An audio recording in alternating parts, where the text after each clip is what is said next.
but we're going to give Richard here something like an hour to talk about the Constitution. Richard Church from Friendship, Wisconsin.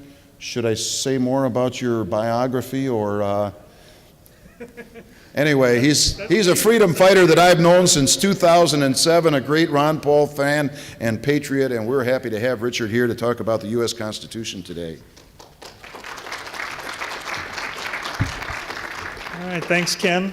And as Ken said, I'm from Friendship, Wisconsin. I'm a pastor there of a local church and do a lot of other things there as well.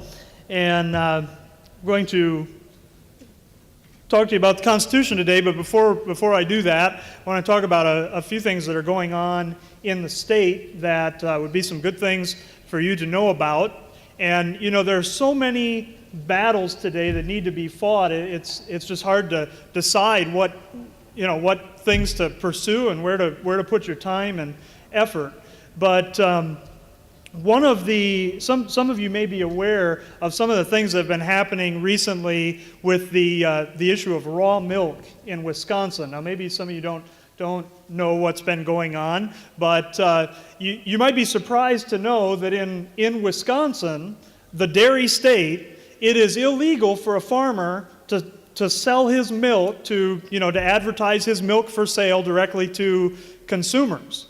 And this is an issue which really is it may not seem like a vital issue of natural rights to you, but really it is. And again, there's so many other issues as well that are worthy of time and attention. But right now in the state of Wisconsin, the Department of Agriculture has been sending out undercover agents to farms to try and find out who the farmers are that are selling raw milk to people. In a time when we've got all kinds of budget problems in the state, apparently there's enough money to do that, to go and catch farmers selling milk. And so in response to that, there's been a bill that's introduced in the state legislature, in both the Assembly and the Senate, that would allow raw milk sales. Now, just a little bit of background for you. The current law, what the current law says is that raw milk sales are illegal except for incidental sales. All right? Incidental sales, they say, are still legal in the state. I had the privilege of going to a public hearing on some of the new legislation that's been introduced in Eau Claire several weeks ago, and there were, I think the newspaper said there were 400 people there. I can guarantee you there were at least 800 people there. They had to open up extra overflow rooms and things, people that came from all over the state. And, raw milk is just unpasteurized milk. It's the milk that most people who grew up on a dairy farm probably grew up drinking. Milk right out of the bulk tank or even, right from the cow. And in the state, you can own a cow and milk the cow and drink the milk. You can own goats like my family does and drink the milk. You can give the milk away, but if you advertise it for sale, now you're breaking the law. And at the hearing in Eau Claire, of course, most of the people who were testifying against the bill were saying that we have to keep raw milk illegal for public health reasons. And you understand when you're talking about an unpasteurized product, there's more possibility that there might be pathogens in that milk. There might be bacteria in it, especially if it hasn't been handled correctly. And there is that possibility. But really the issue goes back to the issue of natural rights. If you own an animal and you can produce a product from that animal, and you have a consumer, you have somebody who wants to buy that product from you, there's no place for the government to step in between there and say, no, you can't do that. But that's exactly what they do.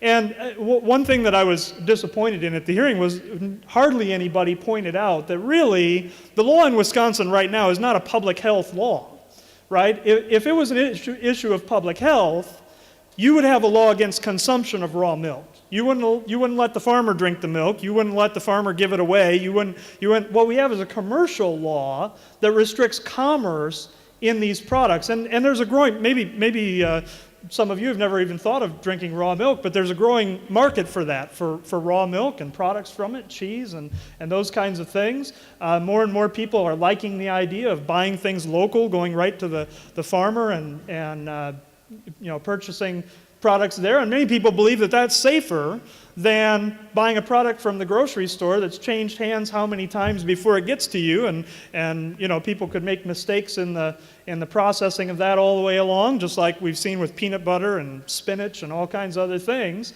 that just because it goes through all the state required testing and everything, that certainly doesn't guarantee that it's safe. And so there's more and more people that would like to be able to buy these products. And it's really a shame what the Department of Agriculture has been doing.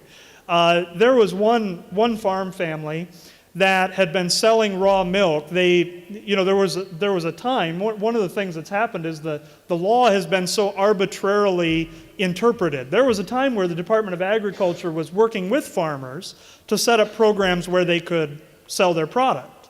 Like I said, the law specifies that the person who owns the cow can drink the milk from the cow.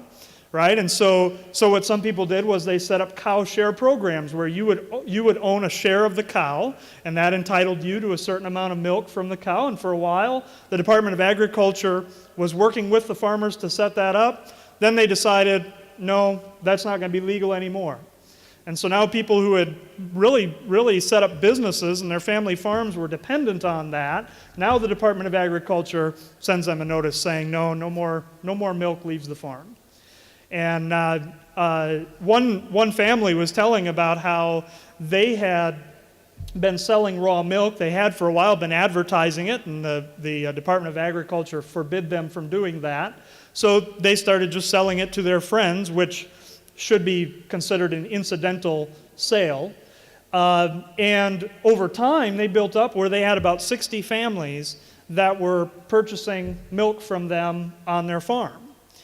And she had mentioned it was a husband and wife that were telling this story, and she had mentioned on a blog that she had on the internet on a Thanksgiving Day post where she was giving thanks for all of the things that, all the ways their family had been blessed over the previous year. They mentioned that there were these 60 families buying milk from them, and on the basis of that blog post, they got a letter from the Department of Agriculture telling them they were breaking the law.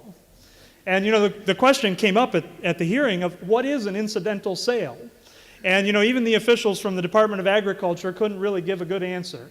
They said an incidental sale is if you're driving out in the country and you stop at the farm and decide you want to buy some milk, ask the farmer if they'll sell you some milk, that's an incidental sale. And they said if you're advertising, that's not an incidental sale. And one of the legislators had the wisdom to ask, well, what happens if word gets out and pretty soon you've got all these families coming to you? And the Department of Agriculture officials said, well, at a certain point it crosses the line. Well, when you have laws that are just arbitrarily enforced, right? Here the farmer's not advertising at all. It's just the word gets out, but then they'll come after them for breaking the law. And so it's really, if you wonder, by the way, why those kinds of laws are in place, the big milk producers, they don't have any interest in selling milk to people on the farm. They don't want to do that, but they don't want to let the smaller producers do it either, because that takes away from their market. You see, that's why it's a commercial law. It's not a public health law, it's a commercial law. If it's a public health law, then I guess we don't care about the health of the farmer and his kids and friends and those people that are allowed to drink that raw milk. And so the bill that was introduced in the legislature wasn't a perfect bill. It has certainly a lot of problems with it. It still requires some licensing and different things. But just recently, the Senate Agriculture Committee, what they reported out of committee was an amended bill that added all kinds of additional regulation, and it was the bill that the Senate Agriculture Committee passed is a much more restrictive bill than what was originally introduced. And so I would just encourage you to be aware of that issue. If they can regulate something like that, as they have for the last 50 years, it's been illegal to sell raw milk in the state. If they can regulate something like that, they can regulate anything it is that you have that you might want to sell to somebody or that you might want to buy from somebody. And these are the kinds of battles that we need to be involved in fighting on the state level and on every level. Now, I just wanted to say a few words about that. By the way, the Senate bill, I believe the Senate bill is SB 434. I can't remember the number of the Assembly bill, but if you just search for raw milk bill, you'll find information about it. By the way, another story that I'll tell you on that issue. There's a man in Viroqua, Wisconsin, Max Kane, who years ago was diagnosed with Crohn's disease, and Crohn's disease is a digestive disorder, and one of the remedies for Crohn's disease is to eat a raw foods diet. And this man in Viroqua, Max Kane, eats a raw foods diet. He eats raw meat, raw vegetables, and raw milk. And he had started a food buying club, and one of the things that they were selling was raw milk. And the Department of Agriculture has gone after him to try and find out where he was buying that milk, because wherever he was buying it, they were breaking the law. And he was supposed to give a deposition several months ago. He refused to do so, challenged it, said that it violated his rights. And the judge ordered him, he was ordered to give a deposition, the judge said it did not violate his rights to do so because he wasn't being charged with anything. And I was at the courthouse there in Viroqua a couple of weeks ago when he was supposed to give that deposition, and the meeting consisted of him walking into the room where the state lawyers were waiting for him. He gave them a letter explaining his position on it and that he was not going to give the deposition, and left. And those are the kind of people that we need to support that are taking that stand. And he faces charges of obstruction for doing that because he doesn't want to get the farmers in trouble that sold milk to him. And so understand that tyrannical government is not just on the national level, it's on the state level, and I'll tell you some of the most tyrannical government officials are people in your local township, county. These are the people that have no respect for individual rights whatsoever. Now, with the rest of the time, we want to look at talk about a few things from the United States Constitution. And I know this group of people here today you're no doubt relatively well informed about the Constitution. And understanding our United States Constitution is important to all of these battles that are being fought. And you see a lot of these movements that are going on, much of the Tea Party movement. While there's many good things happening there, many of those people are just as ignorant of the Constitution as the legislators that they're criticizing. And if that movement is going to do any good, what their motto needs to be is not conservative government, not Republican government. It needs to be constitutional government. The motto needs to be obey the Constitution. Now, this is my little pocket constitution that I just picked up from the Campaign for Liberty booth in the other room, $2. It has the Constitution and the Declaration of Independence and something maybe you haven't read, the Kentucky and Virginia Resolves of 1798. And you want to read some good things. Those were written by James Madison and Thomas Jefferson about the issue of nullification, which is a timely issue if there were any. And the Constitution, in our county, our Adams County Campaign for Liberty, several months ago, we sponsored a Constitution class, and we met for over 10 weeks. It was about an hour and a half each time, so really about 15 hours. Looking at the United States Constitution. We talked about the history of it, the wording of it, and that's a course that if some of you that are around the state, if you would like to have somebody come and teach a constitutional course, I'm willing to do that. In fact, I'm going to be teaching kind of a little bit shorter version of that course in Stevens Point here in April as well. And so today I just wanted to give a few things, just a few excerpts from that. And like I say, with a group like this, I expect that most of you are fairly well versed in the Constitution. And you can't understand the Constitution without understanding the Declaration of Independence. Sometimes people try and separate the two as if they're two different things. And really, the Declaration of Independence lays out the philosophical principles, really, and then also the specific reasons for us to be an independent nation. The Constitution takes those principles and puts them into practice. And when people try and separate the two, they wind up in error. I remember writing a letter to my local newspaper last year where I mentioned some things from the Declaration of Independence, and in the next sentence mentioned some things from the Constitution, and there was a response the next week saying that I was ignorant because I quoted the Declaration of Independence and acted as if that would somehow relate to the Constitution. And and the author of this letter in response said that he didn't feel it was the responsibility of anybody except judges to form any kind of opinion about what the Constitution says or means. Now, if you're an American, it is your responsibility to know what the Constitution says, and you better have an opinion about what it says and about what it means. All right? Now, the Declaration of Independence, the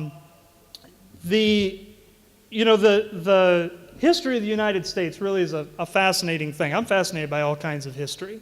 But the United States is a unique nation in the history of the world. And it's a sad thing today when it seems like we're in a race to try and be like all the other nations of the world. And we wind up with the same problems that they have. Our history, though, was to say, no, we're going to be different from the rest of the world.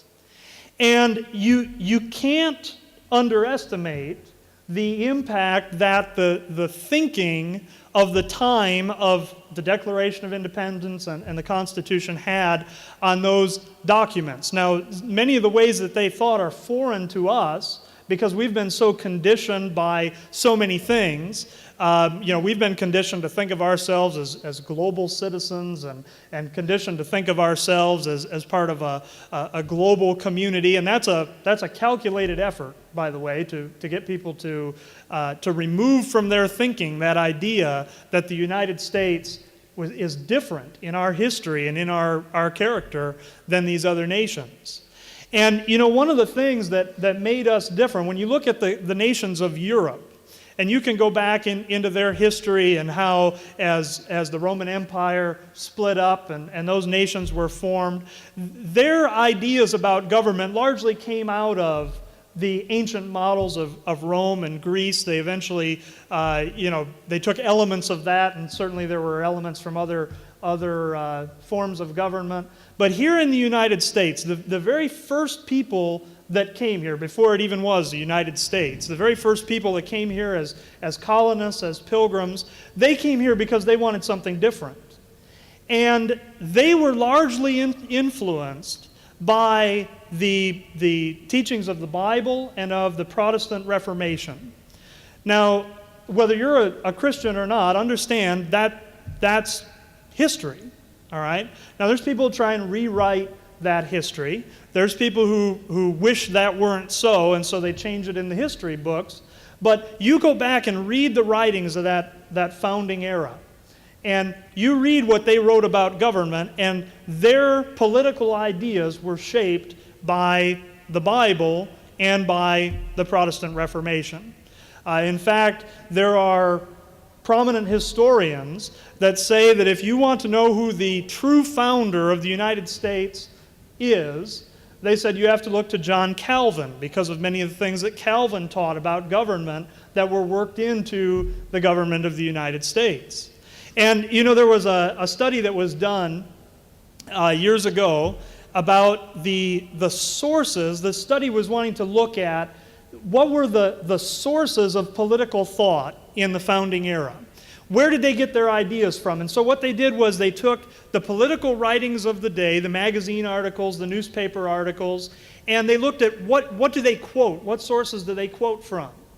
And that would give you a pretty good idea of where they were getting their thinking. Now, by and large, and by far, the most quoted source in the political writings, now I'm not talking writings in general, I'm talking the political writings of the founding era, the most quoted source was the Bible.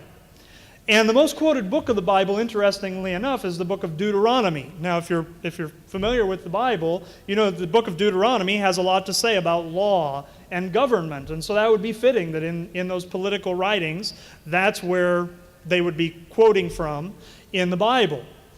After the Bible, the three most quoted sources, one was Sir William Blackstone and Blackstone's commentaries on the laws of England. Another was John Locke and Locke's treatises on civil government.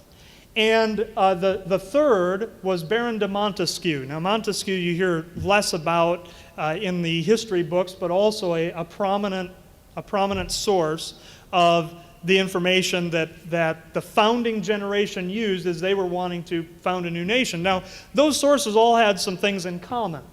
And one of the things that they had in common, that Blackstone, Locke, and Montesquieu all had in common, was this emphasis on natural rights.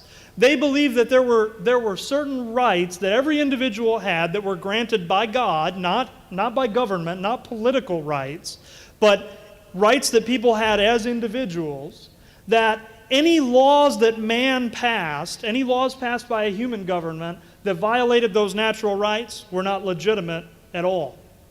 And they believed that those natural rights, that the way you found out what your natural rights were, they rejected an earlier idea of natural rights, which said that natural rights are what you can learn just by reason and logic and those kinds of things. But what Blackstone, Montesquieu, and Locke, the three most quoted human sources during that founding era, what all of them said was that natural rights were to be found in divine law through revelation, again, from the Scriptures. So here you have the Bible being the most quoted source, and then three men who all believe that natural rights are you find out about natural rights from the Bible. Those were the most quoted sources. And so when people talk about the United States being founded as a Christian nation, that doesn't mean that in any way we were supposed to be some kind of a theocratic nation or anything like that. But what it means is that the United States, the government of the United States, the Constitution, the Declaration of Independence, they were firmly grounded in these Christian principles. Now again, whether you agree with those principles or not, that's up to you, but understand history. All right? And so when you read in the Declaration of Independence about the laws of nature and of nature's God, when you read in the Declaration of Independence about being endowed, man being endowed by their Creator with inalienable rights, that's where that comes from. Now Jefferson who wrote those words was not a Christian, but he was largely shaped by that worldview, you see. He was shaped by those thinkings of Locke and Montesquieu and those men. And so you find those ideas coming into the Declaration of Independence. Now, the Declaration of Independence clearly lays out this idea of natural rights. That rights are not something you get from your government. Rights are something you get from God. And that government, the job of government, is to secure your rights. Okay? Now, those ideas, that idea that the job of government is to secure your rights, the job of government is not to regulate you, it is to defend you against somebody else coming and taking away your rights. You see, that then was put into practice in the United States Constitution.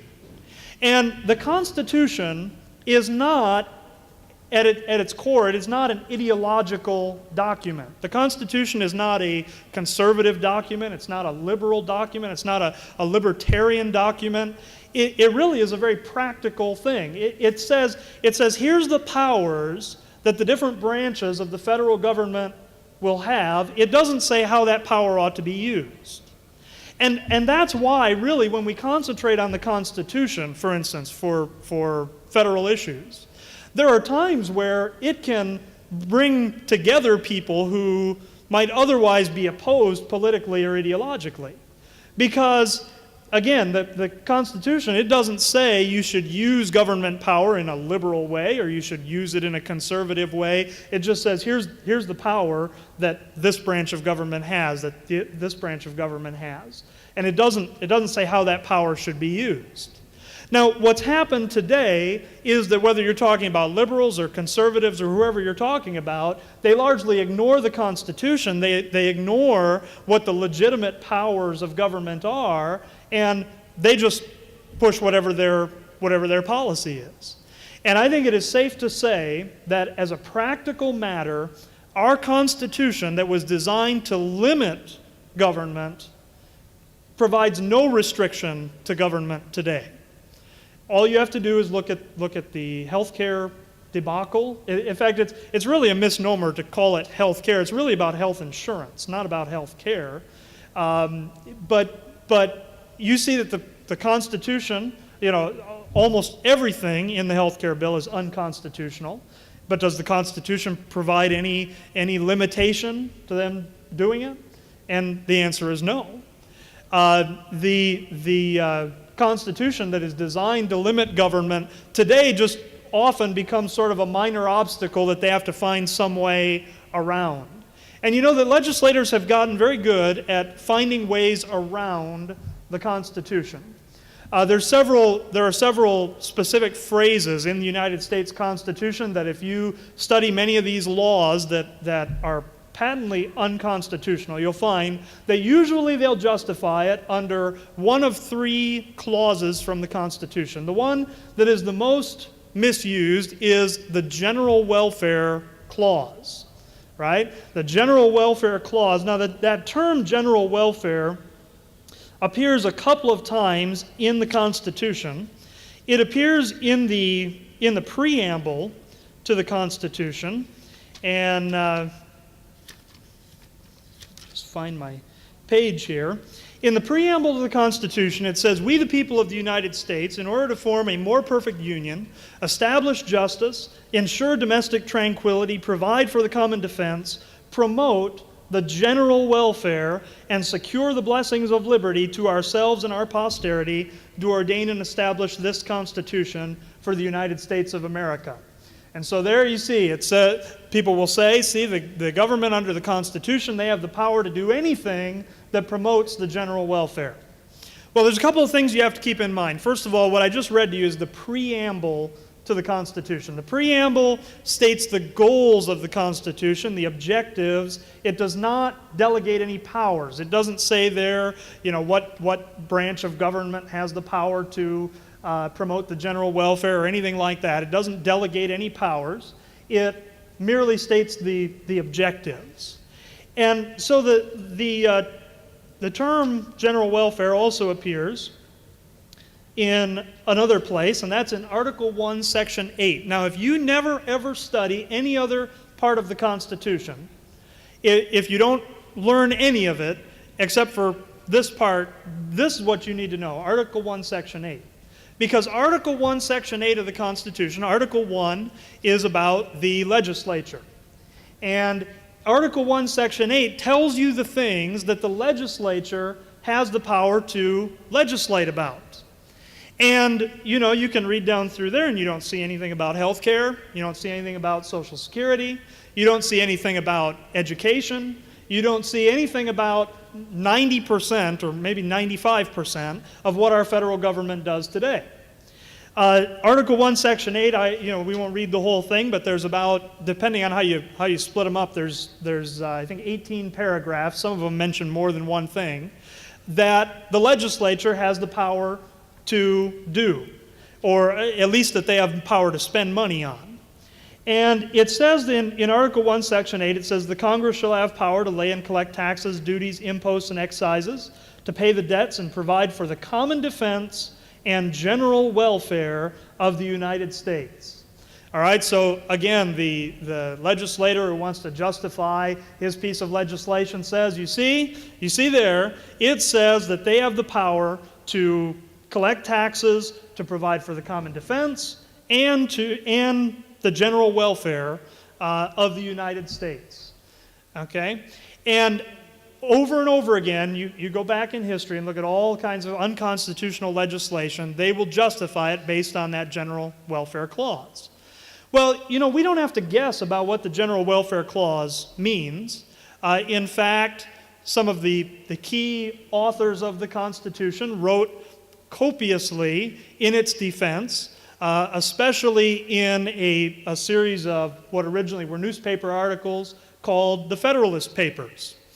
And the Federalist Papers, for people who are interested in what the original intent is of the Constitution, the Federalist Papers deal with, if not every word of the Constitution, certainly every major point of the Constitution in detail. And the Federalist Papers were written by Hamilton and Madison and John Jay. The best of them were written by Madison.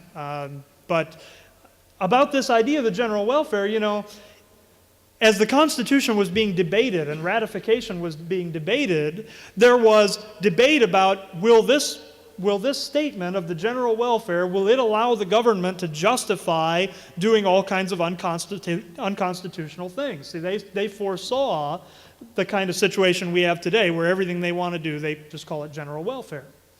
And so the Federalists wrote about this. And they said that if you just read the Constitution, that it is obvious, if you read it in context, that general welfare is just stating a general aim, and that the things that follow are the specific powers. Okay? Not to paraphrase, but that's what they said.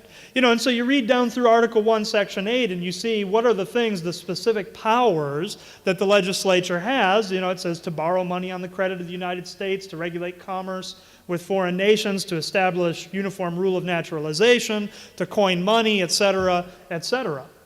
And the view of the men who wrote the document was that general welfare did not give you a blank check to do whatever you wanted. General welfare was just stating a general aim, and the specific powers that are mentioned after that were the actual powers that the government had. And so that's the opinion. That's not my opinion. That's the opinion of the men who wrote the document.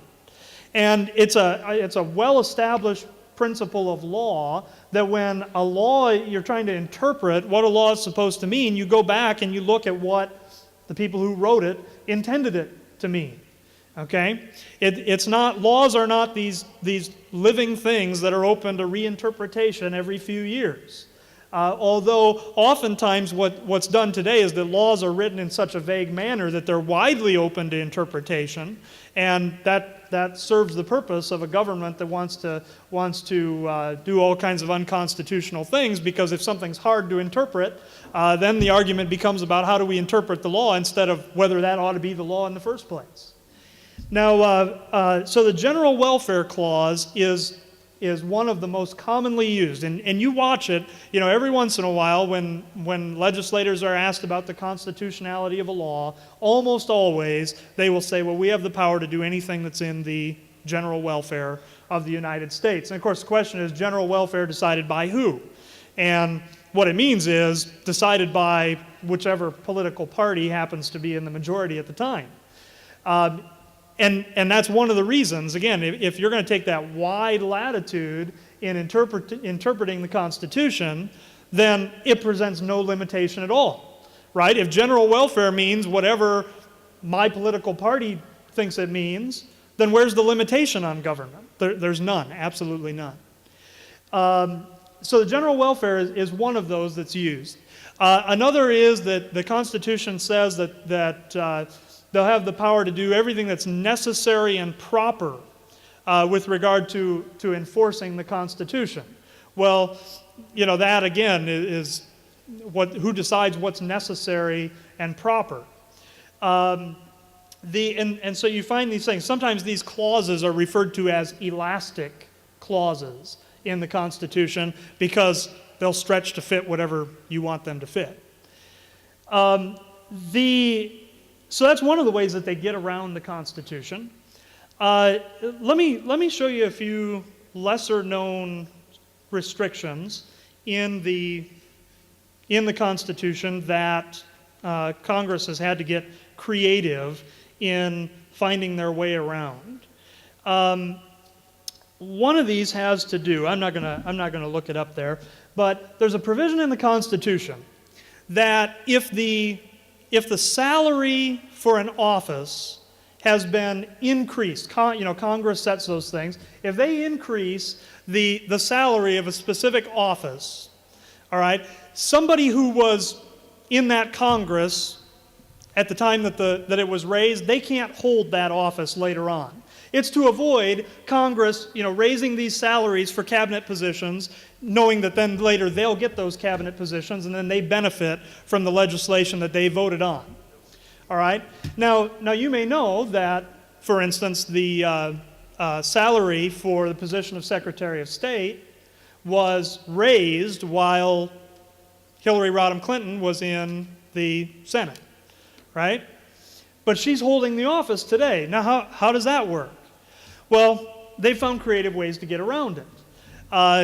This has been an issue going back a long time, but the current way that they most often use to get around the restriction came about during the Nixon years. And Nixon wanted to appoint somebody to a cabinet position, but they were ineligible because that salary had been raised. And so the solution was to just drop the salary down to what it had been before, so then it was like the salary had never been raised, and then they were eligible again. And of course, after that person is out of that position, the salary goes back up to whatever Congress set it to. Well, if the intent of that restriction was to keep salaries of government positions low, you see how using that kind of a method to get around the law, you see how it violates or circumvents really what the purpose of the law was. And that's known as the Saxby fix, because Saxby was the one that Nixon wanted to put into that position, and so it's been used over and over again since that time. It's not something new with Hillary Rodham Clinton. It's something that's been used over and over and over again. And so these legislators get very, very creative in this. And this is the problem sometimes even with constitutional amendments. They do it on the state levels as well. Several years ago, the state of Colorado put a new rule in place. I don't know if they did it through a constitutional amendment or whether they did it through a rule in their legislature. But they put a rule in place where their state legislature could not vote on a bill until it had been read in its entirety before a quorum of the legislature. All right? And, of course, the goal of it was to make sure that those legislators knew what the bill said before they were voting on it. What a unreasonable thing for us to ask for legislators to actually read bills before they impose them on us, right? But so in their state legislature, they put that requirement in place. Well, never underestimate the power of legislators and bureaucrats to find ways around any restriction you try and put on them. What they did in their state legislature was they would bring in a bunch of interns and line them up and give them each a page of the bill, and they would all read it at the same time. See? Now, they satisfied the requirement, didn't they? They read every word of the bill, and the quorum was there, but see, they could do it in just a few minutes and completely violates the limitation.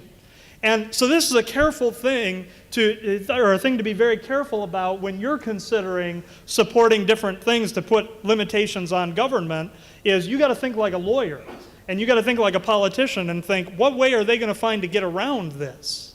All right? Because given enough time, they will find a way to get around it. They will find a way to get around it. They've found a way to get around every single limitation that the Constitution has ever put on them. And they'll do it in state legislatures. They'll do it in every governing body, they'll find some way around the laws that are put on them. And that's why it's so important to be educated about these things.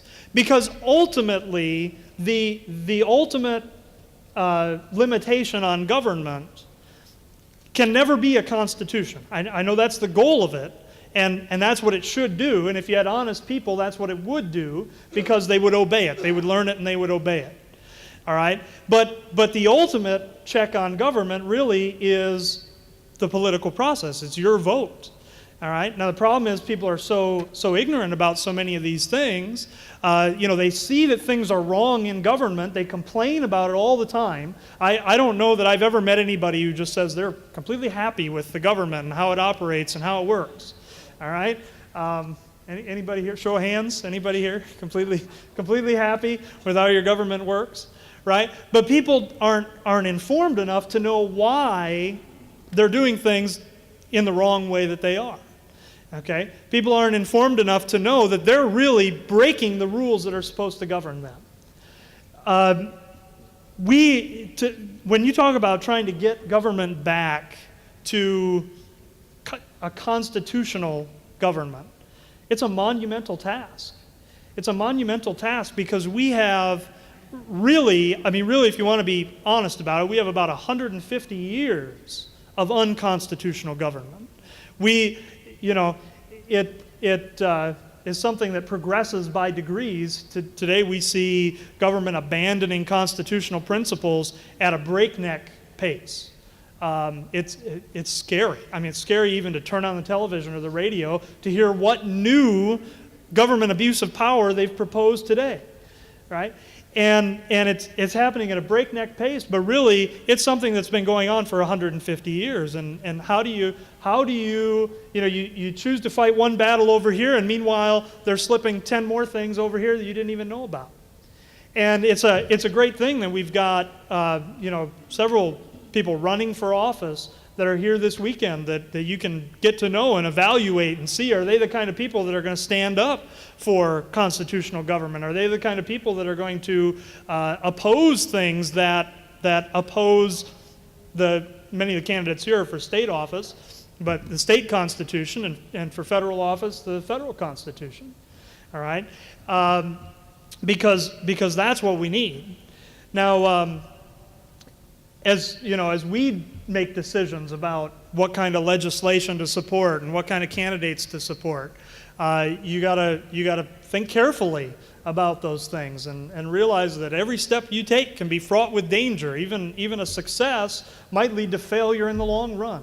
But that's the need for education in the Constitution. I wonder what time it is. How much time do I have left? What time is it? 10:52. It's 10:52. All right. Well, I think I will stop there rather than trying to take up a new topic and then having to rush through it. But I think I'll stop there. And I encourage you, if you don't have a copy of the Constitution, get one, read it, learn it, and read it. Don't just read through it and think about it, and think about what the government is doing today and whether they're abiding by that. And I encourage you, I think there's probably more opportunities for you to learn about the Constitution today than I've ever noticed before in my lifetime. It seems like nearly every weekend there's a Constitution class somewhere in the state. And I encourage you, go and get the education that you need to be able to see why the government is doing the things that they're doing and how they are violating what is supposed to be the contract between you and them, and hold them accountable to it. When you go in to talk to a legislator, don't go and talk to them about some conservative policy as opposed to some liberal policy, because conservative or liberal, you can violate the Constitution being a conservative, and you can do it being a liberal. But go and talk to them about what the Constitution says and what they're going to do to fulfill their obligation to uphold it. Every one of them, every government official, from the lowliest township official up to the president, takes an oath to support and defend the Constitution, and your job is to hold them accountable to it. Thank you.